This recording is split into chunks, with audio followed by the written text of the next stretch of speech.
despite obviously her terrible take on Israel, Katie Porter obviously is favorable to Adam Schiff. But do you see is it going to be Barbara Lee or Katie Porter who squares off against Schiff in the primary?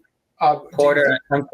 Unfortunately, well, California is a top 2 state, so the top 2 people not.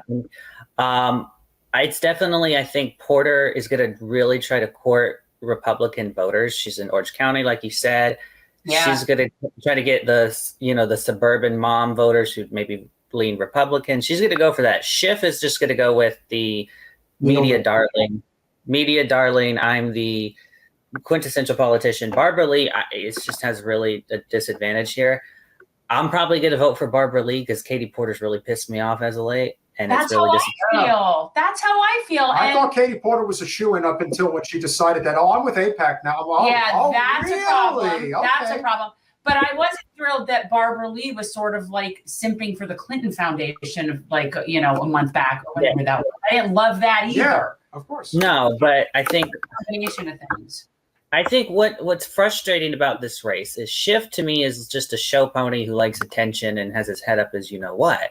Oh yes. But Katie Porter to me before kind of she revealed her hand, and I remember I found out she was running because Jen, you posted it. I wasn't looking and reading the news. You posted it. And I was like, oh wow, that's great. To me, the Senate is a stepping stone to the presidency. And if she would be sort of that no nonsense soccer mom as president and not take people like Joe Manchin and Kirsten Sinema, we would probably get a lot done and she would take them to task. But she's been very disappointing, and she's shown that she's going to be sort of like Elizabeth Warren and just kind of fall in line and not be the fighter we want. She's also been very hawkish on certain things. She voted against the resolution in Somalia to withdraw troops from Somalia and Syria.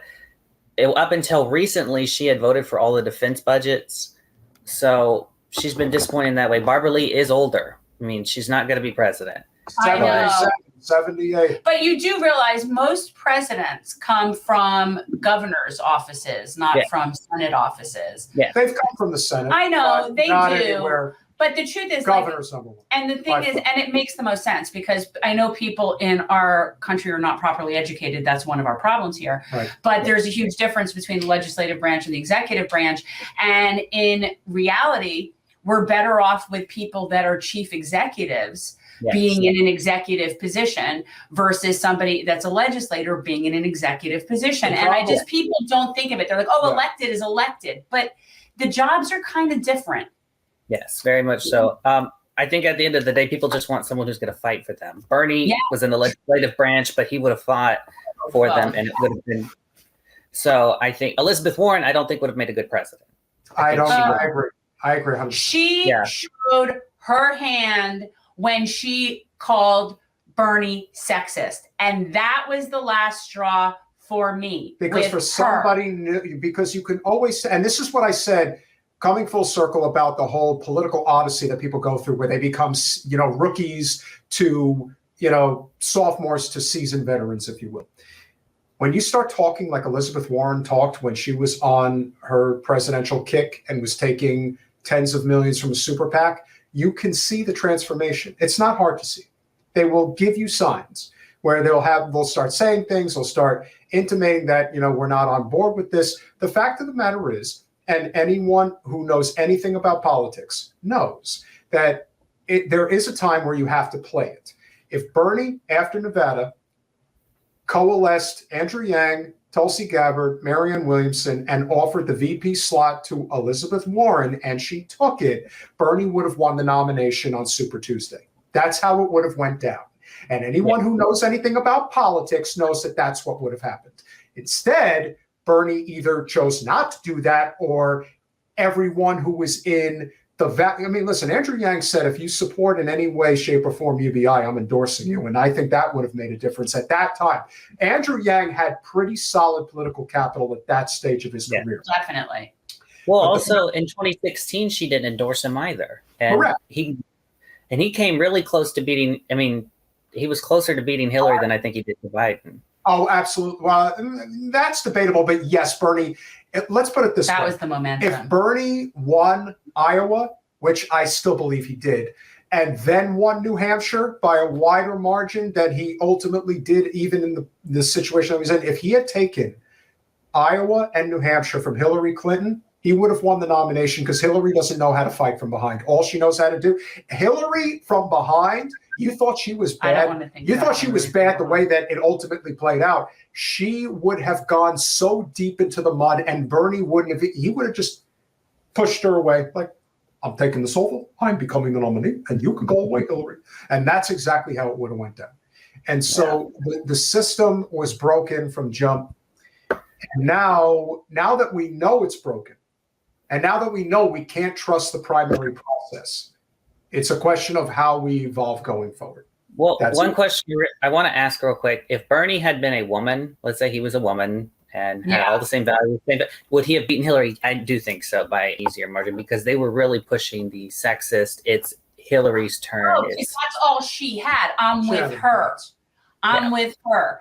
And even just the whole premise of it, when all you can play is your identity card, it's because you have nothing else. Yeah. Yes. And that's really what all that says to me. And yeah, I do think that if Bernie was a female, and remember, Bernie wanted Elizabeth Warren to do it in 2016. Yes. Bernie, which is one of the reasons why when she went after him and accused him of being sexist, I wanted to strangle her. He wanted her to do it, and she wouldn't do it. She didn't have the balls to do it and stand up to Hillary. And so he did it out of like, well, someone's got to do it. The truth is, Bernie is the only person in modern history who tried to do it clean. Everybody else is always looking for that. And listen, this is the problem when we've evolved to a point where we look to somebody like Elon Musk, who says, I don't need your advertising money. Well, that's easy to say when you are at one point or another the richest person on earth. Whereas somebody like Bernie Sanders, who's been a public servant for the better part of 40 years, decided, I'm going to run for president, and I'm going to, for better or worse, I'm going to do it on small dollar donations. If it works, great. If it doesn't work, I at least can walk with my head high knowing that I did the right thing. Bernie had the presidency, in effect, in 2016 stolen from him.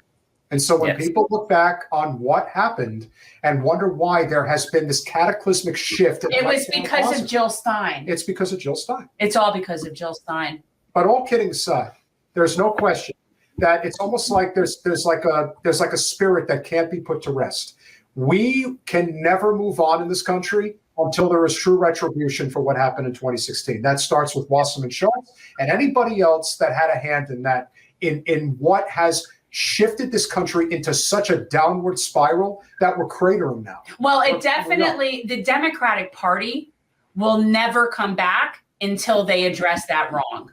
And that's really, and I can't say like all of politics won't come back, but the Democratic Party, until it really comes to terms with how they wrong Bernie and how their system is really ultimately undemocratic and all of those things, they're not going to come back, because everybody really saw them for what it is. That when Democrats down here are out registering voters, the majority of people are not registering as Democrat. First, it's no party, then it's Republican, then it's Democrat. Democrat way down below. Way down below. And so this is Democrats out there registering voters. Like, that's going to solve their problem. And it's also creating a sense of defeatism amongst those people they that need are to acknowledge they their just wrongs. don't want. They need to and that's the whole thing about our representative and others that are out there. You cannot move on until they're gone.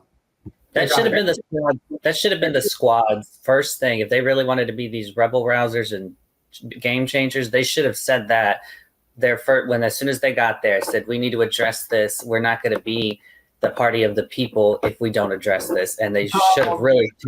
There's a lot of with rare except with rare again. Rashida Tlaib has only been put in this position because she basically has no choice.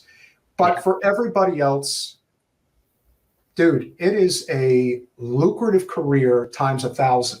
They don't want to give up their job. They don't want to risk losing their job. It's the money. It's the TV time. It's the lifetime pension. The universal health care. It's power. It's everything. It's not one thing. Every day as a federally elected representative is a day to basically live like a king or a queen. Yeah. And the one person who I do give credit for acknowledging this fact is actually Ro Khanna, because he actually came on our show and specifically said, we're one of the 535 most powerful people on the planet. And they are. And they know it. And that is something that is very difficult to try to pry away from somebody, because as cliche as it sounds, with great power comes great responsibility. And for most of them, they don't have an ounce of it. Thanks for watching. If you want to support our mission to transform politics into service, please like this video, subscribe, follow us on social media, and consider joining our Patreon, where you'll get early access to our interviews as well as other exclusive content.